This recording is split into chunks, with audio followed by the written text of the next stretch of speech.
सब मुझे कहते थे कि नवीन तुम्हें बहुत खुश रखेगा। उसकी सैलरी बहुत अच्छी है और बहुत समझदार लड़का है। उसकी बातों से लगता कि वो तुम्हें दिल जान से चाहता है और उसके माँ बाप भी तुम्हें पसंद करते हैं। तुम बहुत खुशनसीब लड़की हो जो तुम्हें नवीन जैसा लड़का मिला है। मैं ये सभी बातें सुनकर मन ही मन खुश हो जाया करती थी। नवीन दुबई में रहता था और वहाँ उसकी बहुत अच्छी जॉब थी। मेरे पापा को नवीन बहुत पसंद था तो मैंने भी शादी के लिए हाँ कर दी। फिर हमारी शादी बड़ी ही धूमधाम से हो गई। मैं एक हफ्ता ही हिंदुस्तान में रही। नवीन मेरा बहुत ख्याल रखता था और हर वक्त मेरे साथ समय बिताता था। नवीन दुबई वापस चला गया। घर में माँ बाप और उसकी एक छोटी बहन जो मेरा हमेशा मन लगा कर रखती थी। 2 हफ्ते बाद ही मेरा वीज़ा भी आ गया। नवीन की माँ, बहन और मैं, हम तीनों दुबई चले गए। नवीन हमें एयरपोर्ट लेने आए थे और हमें देखकर बहुत खुश दिखाई दे रहा था। नवीन ने मुझे बताया कि उसने इतने दिन गिन गिन कर कैसे निकले थे। उसने मुझसे बताया कि वो मेरी ज़िंदगी खुशियों से भर देगा और मुझे दुबई की सैर कराएगा। हम पति पत्नी एक दूसरे के साथ बहुत खुश थे। एक दिन जब मैं घर का काम करने लगी तो मेरी सास बोली, सीमा, अभी आपका खेलने कूदने के दिन हैं, आप खुद पर जिम्मेदारियां मत डालो। मैं अपनी सास की बात सुनकर मन ही मन खुश होने लगी। सब ने तो ठीक ही कहा था कि मैं खुद खुश नसीब हूँ जो मेरे ऐसे परिवार मिला था। मैंने बस 4 दिन में ही ये अंदाज़ा लगा लिया था कि मेरे ससुराल में सारी दुनिया के ऐशो आराम हैं। दुबई जैसी जगह में भी ये लोग बड़े ठाठ से रहते थे। रात हुई तो मेरे पति ने मुझसे कहा कि अच्छी तरह तैयार हो जाओ, आज हम दोनों डिनर पर जाएंगे। मैं खुशी खुशी तैयार हो गई। नवीन ने मेरी तारीफ में ज़मीन आसमान एक कर दिया। हम दोनों साथ में बहुत ही सुंदर जोड़ी लग रही थी। मुझे अपनी ज़िंदगी बहुत ही हसीन लग रही थी, लेकिन मुझे कहाँ पता था कि ये ज़िंदगी सिर्फ एक दिखावा है। ये थोड़े से मज़े के बाद मुझ पर आजमाइश के पहाड़ टूट पड़ेंगे। हम दोनों डिनर से घर आ गए। हमारी शादी का वीडियो आया था तो हम दोनों ने रात को बहुत लेट तक अपनी वीडियो देखी और साथ में बैठकर बहुत सारी बातें की। मैं सुबह जब उठी तो बहुत लेट हो चुका था। जब मैंने देखा तो नवीन उठ चुके थे। मैं नींद से जागी और फ्रेश होकर कमरे से बाहर आई तो मेरी सास और नवीन आंगन में बैठे थे। मैंने आकर नवीन से बोली, आप कब उठे? नवीन ने मेरी तरफ घूर कर देखा और उठकर मेरे पास आ गए। उनके चेहरे से लग रहा था जैसे वो मुझसे बहुत गुस्सा है। देखते ही देखते उनकी आवाज़ बहुत सख्त हो गई और नवीन ने मुझसे कहा, अब मैं तुम्हारे साथ नहीं रह सकता। मैं तुम्हें अपने घर से निकालता हूँ। मैं अपना कसूर भी नहीं पूछ पाई। नवीन मुझसे कहने लगा, अभी और इसी वक्त मेरे घर से निकल जाओ। मैंने अपनी सास की तरफ देखा, शिकायत की। वो कुछ तो अपने बेटे से कहे कि वो ऐसा कदम न उठाए, लेकिन उसने भी अपनी नज़रें चुरा ली और मुझे ऐसे घूरने लगी जैसे मैंने कोई गलती ही नहीं। मैं बहुत डर गई। मेरा बदन डर से काँप रहा था। नवीन ने मुझे घर से मेरा हाथ पकड़कर धक्के मारकर निकाल दिया। मैं फटी आंखों से अपने मुंह को बंद किए दरवाजे को देखती रही। अब मेरे सपनों का संसार एक झटके में टूटकर बिखर गया। मेरे पास तो कोई ठिकाना भी नहीं था। मैं कहाँ जा सकती थी? खुद को संभालते हुए यूं ही सड़क पर चले जा रही थी। चलते चलते मुझे एक बेंच दिखी जहाँ मैं बैठकर फूट फूट कर रोने लगी। तब मुझे किसी आदमी की आवाज़ सुनाई दी, क्या हुआ है आपको? वो आदमी मुझसे अंग्रेजी में बात कर रहा था। मैंने सर उठाकर देखा तो मेरे सामने एक अरबी आदमी खड़ा था जिसके चेहरे पर परेशानी दिख रही थी। वो तो भगवान की कृपा हुई जो मैं पढ़ी लिखी थी और इंग्लिश में बात करने में माहिर थी। मैंने अपनी समस्या उसको बता दी तो वो मुझसे बोलने लगा, दुबई में किसी को जानती हो या रहने के लिए तुम्हारे पास कोई ठिकाना है? मैंने नहीं में सर हिलाया और बोली, मैं किसी को नहीं जानती। मैं यहाँ 4-5 दिन पहले ही आई हूँ। मेरे पति के साथ मेरा अच्छा समय बीत रहा था। ना जाने उसे आज क्या हो गया, उसने मुझे घर से निकाल दिया। वह अरबी आदमी बोला, अगर तुम मेरे साथ मेरे घर चलना चाहती हो तो मैं तुम्हें ले चलता हूँ, मगर मेरे घर में मेरी माँ है, तुम्हें उसकी सेवा करनी होगी। मैं तुम्हें सैलरी भी दूंगा जिससे तुम अपने पैसे इकट्ठे करके अपना टिकट खरीद कर अपने वतन वापस जा सकती हो। अरबी की बातें सुनकर मेरे दिल को थोड़ी तसल्ली मिल गई। ऐसा लग रहा था जैसे एक प्यासे को एक घुट पानी मिल गया हो। मैंने अरबी से कहा, मुझे आपकी शर्त मंजूर है। वो मुझे अपनी गाड़ी में बिठाकर अपने घर ले गया। उसका घर बहुत ही बड़ा था। घर की चीज़ों से पता चल रहा था कि ये अरबी आदमी बहुत ही अमीर है। मैंने उससे कहा, आपकी माँ कहाँ है? उसके चेहरे पर दर्द और उदासी थी। उसने मुझे सोफे पर बैठ जाने के लिए कहा और बोला, मेरी माँ 1 हफ्ते से हॉस्पिटल में भर्ती है। कल उन्हें छुट्टी मिल जाएगी। मैंने माँ की हालत देखकर हॉस्पिटल से नर्स रखने की बात की थी, लेकिन नर्स को रखना इतना आसान नहीं था। तुम्हें इस ठिकाने और पैसे की ज़रूरत है, इसलिए तुम्हें ले आया। अरबी बोलने लगा, मैंने सुना है हिंदुस्तानी लड़कियां घर के काम करने में माहिर होती हैं। मैंने हाँ में सिर हिला दिया और फिर से पूछा, आपकी माँ कहाँ है? अरबी बोला, मेरी माँ अभी हॉस्पिटल में है, कल तक डिस्चार्ज मिल जाएगा। अरबी की बात सुनकर मैं बहुत ज़्यादा डर गई। मुझे लगा मैं बहुत बड़ी मुसीबत में फंस चुकी हूँ। ये सुनकर बोलने लगी, मैं आपके घर में नहीं रह सकती। अरबी बोला, तुम परेशान मत हो, मैं यहाँ नहीं रहूँगा। मैं अपनी माँ के आने से पहले सब कुछ निपटा देना चाहता हूँ। आज मैं सारा दिन बिजी रहूँगा, घर का चक्कर नहीं लगा पाऊँगा। किचन में दुनिया भर का सामान पड़ा हुआ है, अगर कुछ बनाना हो तो बनाकर खा लेना। मैंने सर हिला दिया तो वो भी घर से निकल गया। मुझे अभी इस बात की परेशानी थी कि क्या मैंने इस तरह अजनबी आदमी के घर रुककर ठीक किया या गलत। मैं करती भी क्या, मेरी मजबूरी थी। इसके अलावा मेरे पास कोई रास्ता नहीं था। दिल ही दिल में भगवान का दुआ कर रही थी, हे भगवान, अब मुझे किसी मुसीबत में मत डालना, मुझ पर अपनी कृपा बनाए रखना। भगवान की कृपा से अरबी दोबारा घर नहीं आया। अरबी अगली सुबह आया और उसके साथ व्हीलचेयर पर बैठकर उसकी माँ भी आई थी। उसकी माँ ने मुझे देखते ही अपना चेहरा ढक लिया। वो मुझसे शायद अपना चेहरा दिखाना ही नहीं चाहती थी। वो मुझसे हमेशा ही पर्दा करती थी। उसकी इस आदत से मुझे परेशान कर दिया। फिर मैंने खुद को तसल्ली दी कि हो सकता बीमार औरत है, शायद इस वजह से उन्होंने ऐसा किया होगा।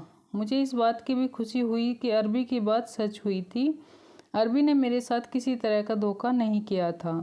अरबी अपनी माँ को उसके कमरे में छोड़ आया और मेरे पास आ गया। मुझे कहने लगा, मुझे मेरी माँ से बहुत प्यार है। जब मैं छोटा था तब मेरे बाप का देहांत हो गया था। जब से मेरी माँ ने बाप का किरदार निभाया है और अब मैं ऐसी मुश्किल वक्त में अपनी माँ को नहीं छोड़ सकता। तुम ये मत समझना कि अपनी माँ की सारी जिम्मेदारी मैं तुम पर डाल रहा हूँ। तुमको तो सिर्फ कुछ घंटे उनका ध्यान रखना है, सुबह 8 बजे से 4 बजे तक। ख्याल रखा करोगी, उसके बाद मैं घर आ जाया करूँगा। उसके बाद की सारी जिम्मेदारी मुझ पर रहेगी। मैं अरबी की बात सुनकर खुश हो गई। मैंने उसकी माँ का ख्याल रखना शुरू कर दिया। मुझे इस काम में बिल्कुल भी परेशानी नहीं होती, क्योंकि मेरा बस इतना सा काम होता था कि उनके कमरे में खाना ले जाकर रख देना होता, जबकि अरबी की माँ मुझसे पर्दा करती थी, इसलिए मेरे सामने खाना भी नहीं खाती थी। वो मुझे बाहर जाने का इशारा कर दिया करती थी। आधे घंटे बाद दरवाजे पर नोक करके बर्तन ले जाया करती थी। मैं उनको दवाइयाँ भी ऐसे ही दिया करती थी। मालकिन की जिम्मेदारी तो मुझ पर ज़्यादा नहीं थी, बस घर के कामों में ही सारा दिन निकल जाता था। घर के साफ़ सफाई और खाना बनाने की जिम्मेदारी मेरी थी। मैं खुद को दिमागी तौर पर बिजी रखने लगी, लेकिन मेरे लिए ये नामुमकिन हो रहा था, क्योंकि मुझे रह रहकर घर की याद आ रही थी। मैं रसोई में काम करते करते रोती रहती। मुझे अपने माँ बाप की याद आती थी। मैं माँ की गोद में सरक कर रोना चाहती थी कि मुझे मेरे पति ने घर से निकाल दिया, वो भी बिना किसी वजह बताए। मुझ पर जरा भी तरस नहीं आया। मुझे घर से बेघर कर दिया। मेरे पास रहने का कोई ठिकाना नहीं था। उस समय उस अरबी आदमी ने मुझे रहने का आहार दिया। अगर वो मुझ पर उस समय न मिलता तो मेरा क्या होता। मुझे मालूम नहीं कि मेरी ज़िंदगी में वो दिन कब आएगा जब मैं अपने माँ बाप से मिलूँगी। जब तक मुझे इंतज़ार के कठिन दिन बिताने थे। मैं अपनी माँ को कॉल करके सारी बात बता देना चाहती थी, लेकिन फिर सोचा ये जानकर कि मैं इस समय दुबई में कैसे फंसी हूँ, उनके रातों की नींद उड़ जाती। मैंने उनसे कोई बात नहीं की। एक दिन दिल बहुत उदास था। मैंने सोच लिया कि सहेली के नंबर पर बात करती हूँ। अब मैंने अरबी के लैंडलाइन से सहेली का नंबर ट्राई किया तो पता चला कि लैंडलाइन तो काम ही नहीं कर रहा है। मैं बहुत उदास हो गई। फिर मेरे दिमाग में चौकीदार का ख्याल आया। मैंने सोचा कि उसके फ़ोन से बात कर लेती हूँ। मैं उसके पास गई और बहुत ही मुश्किल से उसका अपनी बात समझाई कि वो मुझे तुम्हारे फ़ोन से बात करनी है। चौकीदार ने साफ मना कर दिया कि मेरे मोबाइल में पैसे नहीं हैं। ये सुनकर मैं उदास हो गई, लेकिन मैं हिम्मत नहीं हारना चाहती थी। मैं आज किसी अपने से बात करके अपने मन का गुबार बाहर निकालना चाहती थी। मैंने चौकीदार से कहा कि आप मुझे किसी पीसीओ का पता ही बता दो, मैं खुद ही वहाँ जाकर बात कर लूँगी। मेरी बात सुनकर चौकीदार हंसने लगा और बोला, ये नामुमकिन है क्योंकि मालिक ने मना किया है कि मैं आपको घर के बाहर ना जाने दूं। आप ना तो घर से बाहर जा सकती है और ना ही किसी से बात कर सकती हो। ये सुनकर मेरा दिल बैठ सा गया कि क्या उस अरबी ने मुझे अपने घर से नज़रबंद कर दिया था। मैं तो ये सब सोचकर थर-थर काँपने लगी। अब क्या घर जाना मेरे लिए एक सपना है? क्या मैं यहीं परदेश में मर जाऊंगी? मुझे अब उस अरबी का बेसब्री से इंतज़ार था। उससे दो टूक बात करना चाहती थी। जब शाम को अरबी घर वापस आया तो मैं उस पर गुस्से से बोली कि मैं तुम्हारी जहागीर नहीं हूँ, मैं बस तुम्हारी माँ का इसलिए कहीं भी आने जाने का हक रखती हूँ। फ़ोन पर अपने घर वालों से बात कर सकती हूँ। तुमने क्या सोचा कि मुझ पर पाबंदियाँ लगाओगे? मुझे तो इसके बारे में कुछ पता ही नहीं है। वो तो आज मुझे तुम्हारे चौकीदार ने मालूम हुआ कि तुमने मुझे अपने घर में नज़रबंद किया हुआ है। मेरी बातें सुनकर उस अरबी के चेहरे पर हल्की सी मुस्कुराहट फैल गई। वो बोला, ऐसा कुछ नहीं है, तुम मुझे गलत समझ रही हो। मैंने यह सब तुम्हारी भलाई के लिए किया था। तुम दुबई में किसी को नहीं जानती और दुबई में तुम बिल्कुल अनजान हो। तुम्हें नहीं पता यहाँ कैसे कैसे भेड़िए इंसान के रूप में घूम रहे हैं। तुम अगर गलत हाथों में चली गई तो उम्र भर तुम्हारा सुराग भी नहीं मिल पाएगा। मैं नहीं चाहता कि मेरे वतन में कोई परदेसी ये सब कुछ बर्दाश्त करे।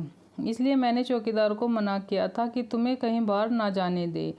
रही बात अपने माँ बाप से बात करके यही कहोगी कि तुम्हारे पति ने तुम्हें छोड़ दिया है। अब तुम्हारे पास टिकट के पैसे भी हैं और मैं एक अरबी आदमी के घर में काम कर रही हूँ ताकि मैं वतन वापस के लिए पैसे इकट्ठे कर सकूँ। मैं जब अपनी माँ का दुख समझ सकता हूँ तो किसी और की माँ का क्यों नहीं। अच्छा होगा कि तुम अपने महीने की सैलरी लेकर अपने देश वापस चली जाओ। वहाँ जाकर अपने हाल अपने घर वालों को बता देना। मुझे अरबी की बात अच्छी लगी और मैं मुस्कुराकर माफ़ी मांगी और बोली, मुझे माफ़ करना, तुम्हें समझने में मुझसे गलती हो गई है। अरबी आदमी ने कहा, मैं जल्दी किसी पर भरोसा नहीं कर पाती थी। अरबी बिना कुछ बोले वहाँ से चला गया। मुझे यहाँ काम करने में अभी कुछ ही दिन हुए थे। मेरी दिली ख्वाहिश थी कि अरबी की माँ जल्दी ठीक हो जाए। मेरी उस घर में रूटीन बिल्कुल भी नहीं बदली थी। मैं सारा दिन घर का काम करती और फिर अरबी माँ के कमरे में चली जाती। मैं खाना रखकर बाहर निकल आती थी। आज जब मैं खाने के बर्तन लेने गई तो ट्रे में एक कागज़ पड़ा हुआ दिखा। जब मैं कागज़ उठाने लगी तो अरबी की माँ ने मुझसे कमरे से बाहर निकल जाने को कहा। मैं कमरे से बाहर निकल गई। मैं किचन में आई, ट्रे से वो कागज़ उठाया। उस कागज़ को देखकर तो मेरी तो जान ही निकल गई, क्योंकि उस कागज़ पर हिंदी में लिखा था कि तुम यहाँ क्या कर रही हो? जितनी जल्दी हो तुम मेरे घर से निकल जाओ। मैं तो कागज़ को हाथ में पकड़कर खड़ी की खड़ी रह गई थी। क्या अरबी की माँ हिंदुस्तानी है? चली, मैंने मान लिया कि उनको हिंदी आती है, फिर वो मुझसे इतनी नफ़रत क्यों करती है? मैंने तो यहाँ आकर उनका घर संभाल रखा है और उनका भी हर हाल ख्याल रखने की कोशिश कर रही थी। मैं उनसे पूछना चाहती थी कि आपको हिंदी आती है, इसलिए मैं उनके कमरे में दोबारा चली गई। मैंने उनसे बात करने की कोशिश की तो वो मुझसे खा जाने वाली नज़रों से घूरने लगी। उसने मुझे जाने का इशारा कर दिया और मैं एक बार फिर से बाहर आ गई। मुझे तो कुछ समझ नहीं आ रहा था। मैं अजीब दोराहे पर खड़ी थी। 4 बजे अपने कमरे में आ गई। उस अरबी आदमी ने मुझसे कहा, मेरे पीछे बने सर्वेंट रूम में एक कमरा दे दिया। मुझे सुबह से 4 बजे तक का समय बहुत अच्छे गुजारा जाता था, लेकिन उसके बाद का समय तो गिन गिन कर कटता था। कभी तो ऐसा लगता था जैसे समय तो थम गया हो। अपनों का ख्याल मुझे बेचैन कर देता था। हिंदुस्तान में सब कैसे होंगे? मेरी माँ ने पता नहीं कितनी बार मेरी ससुराल में कॉल किया होगा, मेरा हालचाल पूछा होगा। ना जाने उन लोगों ने आगे से मेरी माँ को क्या कह दिया होगा, उन्हें क्या बताया होगा कि आपकी बेटी कहाँ चली गई। मैं ये सब सोच रही थी कि किसी के आने की आहट हुई। मैंने जैसे ही दरवाज़ा खोला तो अरबी सामने खड़ा था। अरबी बोला, मैं माफ़ी चाहता हूँ, मैंने आपको डिस्टर्ब कर दिया। दरअसल मैं तुम्हें किसी से मिलवाना चाहता हूँ। अरबी ने किसी को उर्मी से नाम से पुकारा था।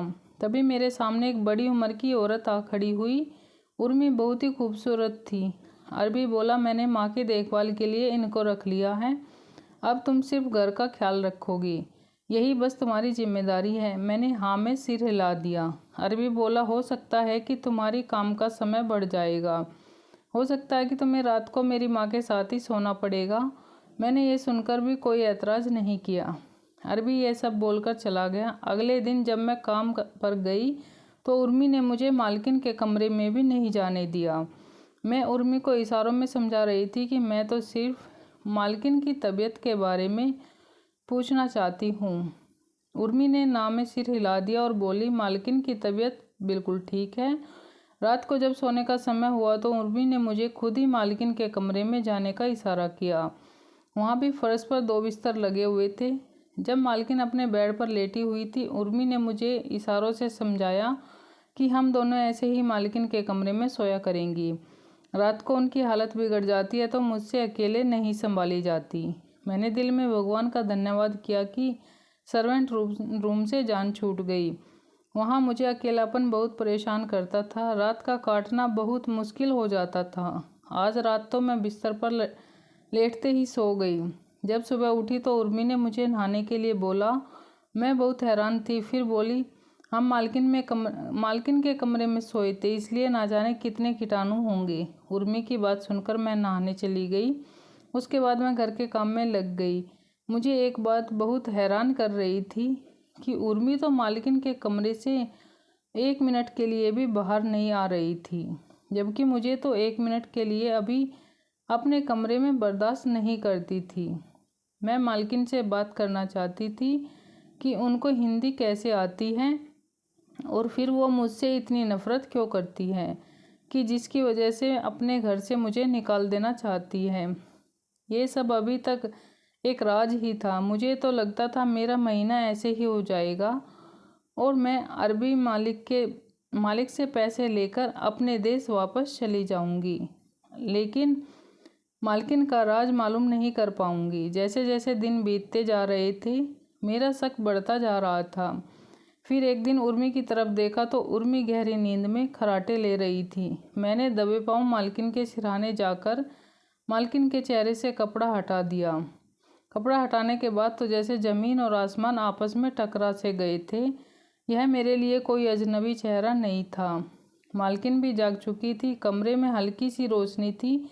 हम दोनों की नज़रें मिली और मैं सवाल करना चाहती थी, लेकिन मालकिन ने मुझे जाने का इशारा कर दिया। मैं अपने बिस्तर पर आकर लेट गई। अब मामला पहले से उलझ गया था। यह कोई और नहीं, मेरी नंद थी। ये भला यहाँ कैसे पहुँची थी? इसका एक अरबी के घर में क्या काम? जहाँ तक मुझे मालूम था मेरी नंद कंवारी थी और इतने दिनों से अपने घर से गायब है। अरबी मालिक ने ये झूठ क्यों बोला कि मेरी नंद उसकी माँ है? यकीनन कुछ न कुछ तो गड़बड़ है। मुझे इस बात पर यकीन हो गया था कि मेरी नंद किसी बड़ी मुसीबत में है, उसकी जान को खतरा है। अब सोचने की बात यह थी, मुझे उस आदमी की बहन की फिक्र करने की क्या ज़रूरत थी या नहीं, जिसकी वजह से मेरी ज़िंदगी बर्बाद हो गई। जिस आदमी ने मुझे घर से निकाल दिया और ये भी नहीं सोचा कि मैं अनजान देश में कहाँ जाऊँगी। पहले तो लगा अपनी जान बचाकर यहाँ से भाग जाऊँ, फिर यह सोचा इंसानियत का सबसे गंदा तरीका यही है। मैंने सोचा गलत तो मेरे पति है, उसमें मेरी नंद की क्या गलती थी। अब मुझे अपनी नंद सपना से बातचीत खत के जरिए करना होगा, जैसे उसने मुझे एक बार घर से जाने के लिए लिख कर दिया था। मैंने अपने सर्वेंट रूम में जाकर एक खत लिखा और पूछा, तुम मुझे बताओ कि तुम यह कैसे आ गई और तुम्हें कोई मदद चाहिए। अब यह समस्या आ गई कि यह खत अब कैसे सपना तक पहुंचाऊं। अब उसका हल भी मैंने निकाल लिया। जब मैं खाना देने कमरे में गई तो उर्मी को अपने साथ बाहर किचन में काम के बहाने ले आई। मैंने इस चीज़ का फ़ायदा उठाया और खत सपना के पास छोड़ आई। शाम के समय मैंने फिर बहाना बनाया और कहा कि मालकिन के कमरे से बर्तन लेने जा रही हूँ। सपना ने मुझे देख लिया तो एक कागज़ ट्रे में बर्तन के नीचे रख दिया। मैंने बर्तन किचन में रख दिया और बाथरूम में जाकर उस कागज़ को पढ़ा तो उसमें लिखा था, मुझे मदद की ज़रूरत है, आप पुलिस को बुलाओ। सपना ने दुबई पुलिस का नंबर भी उस कागज़ में लिखा था। अब मैं सोच में डूब गई कि फ़ोन कैसे करूं। इतने में देखा उर्मी किसी से बात कर रही थी। मेरे चेहरे पर मुस्कुराहट आई। आज वो औरत मेरे काम आने वाली थी जिसको अरबी ने मेरी निगरानी के लिए रखा था। मैंने उर्मी से कहा, आपको मालकिन बुला रही है। उर्मी जल्दी में अपना फ़ोन किचन में रखकर चली गई। मैंने उर्मी का फ़ोन लेकर बाथरूम में चली गई और पुलिस को कॉल कर दिया। मैंने पुलिस को अपनी बात बताई तो पुलिस ने मुझे कुछ समझाया था। मुझे बताया कि मुझे वही करना था। पुलिस ने बोला, हम जल्दी ही पहुंच रहे हैं। इतने में अरबी भी घर आ गया। मैं भागती हुई अरबी के पास आई और बोली, गेस्ट रूम में सांप है। अरबी और उर्मी जैसे ही गेस्ट रूम में गए मैंने गेट बाहर से लॉक कर दिया। ये बात मुझे पुलिस ने समझाई थी जिससे अरबी हमें नुकसान ना पहुंचा पाए। अरबी गुस्से से पागल हो गया था। इतने में पुलिस आ गई। चौकीदार को पहले ही पकड़ लिया था। अब उर्मी और अरबी को पुलिस पकड़ कर ले गई। सपना और मुझे साथ में बयान लेने के लिए ले गए। अब मुझे सपना ने बताया कि मुझे अरबी से प्यार हो गया था। मैंने घर में शादी के लिए बोला तो भाई ने मना कर दिया था। अरबी हमारा रिश्ता लेकर घर भी गया था लेकिन भाई और माँ ने उसे भगा दिया था, इसलिए मैं घर से भाग गई। अरबी ने मुझे बोला था कि कुछ दिन तक तुम मेरी माँ बनने का नाटक करो, नहीं तो मोहल्ले वाले पुलिस को कॉल कर देंगे और हम दोनों को पुलिस पकड़ लेगी। अरबी ने मुझे बताया था कि तुम्हारे लिए मैंने नौकरानी का इंतज़ाम कर दिया है, लेकिन जब मैंने आपको देखा तो मेरे होश उड़ गए। मैं अभी भी अरबी से प्यार में थी, इसलिए आपको अपना चेहरा नहीं दिखाती थी। कुछ दिन का नाटक करना था। फिर एक दिन मैंने सुना कि अरबी आपको और मुझे बेचना चाहता है। उसने हमारा सौदा कर दिया तो मैं परेशान हो गई और उसने उर्मी को भी हमारी निगरानी के लिए रख लिया था। तो मैं नहीं कर पा रही थी, वो तो तुमने बचा लिया। पुलिस ने वहाँ पर मेरे पति और सास को भी बुलाया। मेरी सास मुझे देखकर माफ़ी मांगने लगी और बोली, मुझे लगा मेरी बेटी को भगाने में तुम्हारा हाथ था, जबकि तुमने तो मेरी बेटी की जान बचाई है। इसलिए नवीन ने मेरे कहने पर तुम्हें घर से निकाला था। जब सपना ने सारा सच बताया तो नवीन के होश उड़ गए और मुझसे माफ़ी मांगने लगा, लेकिन मैंने उसे माफ़ नहीं किया। मैं हिंदुस्तान वापस आ गई और अपनों को अपने साथ बीता हुआ सारा सच बताया। अब मैं अपने माँ बाप के पास हूँ। मुझे उस गलती की सज़ा मिली थी जो मैंने की ही नहीं। मैंने भगवान का धन्यवाद किया कि उन्होंने मुझे बचा लिया।